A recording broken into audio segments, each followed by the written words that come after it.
तर आपण आलेलो आहेत संजीवनी बेटाच्या एकदम टॉपला. तर मी तुम्हाला सुरुवातीला सांगितली होती, आठवतही असेल की एक कहाणी आहे या बेटाबद्दल. तर म्हणजे मी लहान असते वेळेस मी इथं यायचो आणि मग माझ्या आजीने वगैरे सांगितलेल्या काही गोष्टी आहेत. तर त्या गोष्टी अशा होत्या की एक शिकारी ग्रुप ह्या बेटावर शिकार करण्यासाठी आला होता आणि चारी बाजूला ते शिकारी भटकले आणि छोट्याशा सश्याची एक शिकार केली. शिकार केल्यानंतर मग त्यांना खूप आनंद झाला. तसं तर भूक लागली होती आणि आनंद पण झाला की सकाळी सकाळी काहीतरी नाश्त्याची सोय झाली. एक ससा त्यांनी मारला. मग सर्वजण एकत्र आले, असेच मैदानामध्ये बसले. कोणी नाश्त्याची सोय करायला गेलं, कुणी बाकीची पाणी वगैरे सगळ्या गोष्टीची ज्यास त्यांनी तयारी सुरू केली.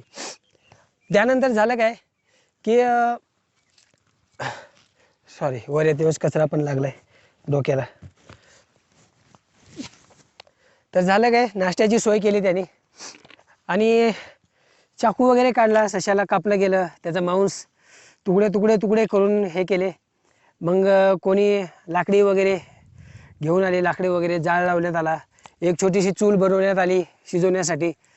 आणि ते झाल्यानंतर त्याचे जे सशाचे मारलेले तुकडे, म्हणजे सशाला मारलेले जे मांसाचे तुकडे वगैरे होते ते एका पातेल्यामध्ये टाकण्यात आले.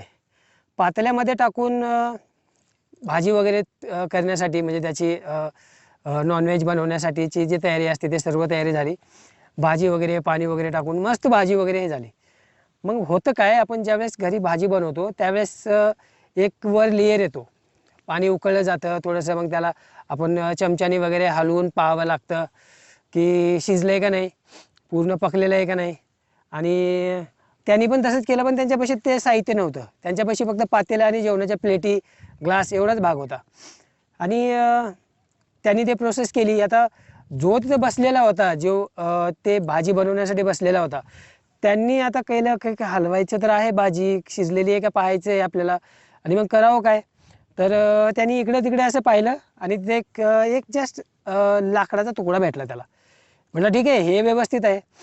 आणि रिअली सांगतो, त्यांनी ज्यावेळेस ते लाकूडचा तुकडा घेऊन त्याच्यामध्ये हलवण्यात सुरुवात केली, ते असं म्हटलं जातं, ॲज युअल मला खरं नाही वाटत, पण ते म्हटलं जातं की त्या पातेल्यामध्ये पूर्ण ससा बनला आणि तो पटकन उडाला आणि पळत गेला.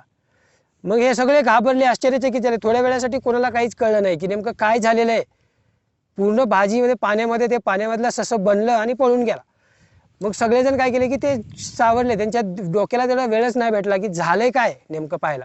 आणि ससा आपला पळतोय पळतोय म्हणून हे पाहिल्यानंतर त्यांनी काय केले, फटकन त्याला पकडण्यासाठी सर्वच त्याच्या पाठीमागे गेले. पण काय वेळ निघून गेली होती, ससा कुठं काय जाऊन गायब झाला. त्यांच्यानंतर डोक्यामध्ये आलं की हे हाऊ इज पॉसिबल, कसं शक्य आहे, की कसं झालेलं नेमकं. मग त्यांच्या डोक्यामध्ये आली की अरे एक लाकडी होती आणि ते लाकडी मी त्या पातेल्यामध्ये घुमवली आणि थोड्या वेळामध्ये लगेच ससा पूर्ण तयार झाला आणि पळून गेला. म्हणजे हे कसं पॉसिबल आहे. आणि लक्षात त्याच्या आलं की मी ती लाकडी सशाला पकडण्यासाठी फेकून मारलेली आहे. यांच्या डोक्यामध्ये आलं की ते नक्कीच काहीतरी आहे, ते नक्कीच काहीतरी असं आहे की जे जिवंत करू शकते. हे या बेटाबद्दलची एक कहाणी आहे. आणि पुन्हा त्या लाकडाची त्यांनी शोधाशोध केली, खूप शोधलं पण त्यांना ते नाही सापडलेलं. मग त्या कहाणीपासून की या डोंगरावर, या बेटावर, की ते कहाणी अशी पसरत गेली लोकांमध्ये. आणि मग सांगितलं जातं की त्याचं नाव पण असं संजीवनी पर्वत, म्हणजे संजीवनी बेट असं पडलेलं आहे. तर मग हे अशी त्याच्या मागची कहाणी आहे, पण ते खरं आहे खोटं आहे हे माहिती नाही आहे. मग तेव्हापासून संजीवनी बेट या बेटाला नाव पडलेलं आहे. आणि या ठिकाणी खूप सारे उतराच्या महिन्यामध्ये, एक महिना असतो तो उतराचा महिना असं म्हटलं जातात, त्या उतराच्या महिन्यामध्ये खूप सारे पर्यटक येतात, खूप सारे रोगी लोक इथे येतात आणि या बेटावर चारी बाजूला घुमून काहीही खायला सुरुवात करतात. त्यांना माहिती नाही आहे की काय असतं, कशाचा म्हणजे कशाचा उपचार कशावर होतो. पण असं म्हणतात की खूप सारे लोक, म्हणजे जे वयानं मोठे आहेत किंवा ज्यांना नॉलेज आहे, असे लोक म्हणतात की इथे अशी संजीवनी पण बूटी आहे, असे कित्येक साऱ्या वनस्पती आहेत की ज्या तुमच्या रोगावर उपचार करू शकतात, उपचाराला वापरले जातात. पण ते मला तरी काय माहिती नाही आहे. पण एक वनस्पती अशी आहे की जी आम्ही लहानपणी खायचो, त्याला आम्ही लोखंडी साल अशी म्हणायचं. मी तुम्हाला नक्की दाखवेन. एक लोखंडी साल म्हणून आहे, ते पण आपण पाहूयात. तर चला मग आपण पाहूयात. हे तर गोष्ट अशा म्हणजे खूप साऱ्या वेगवेगळ्या गोष्टी आहेत, ते तर मी तुम्हाला सांगितलेली आहेत. तर चला मग आपण ते एक वनस्पती आहे ती आम्ही लहानपणी लोखंडी साल म्हणून खात होतो आणि खायला खूप गोड असते आणि पानासारखं म्हणजे लाल रंग येतो त्याला खाल्यानंतर आणि ॲज्युअल त्याने काही साईड इफेक्ट होत नाही आहे. तर चला मग आपण तिथंच पाहूयात.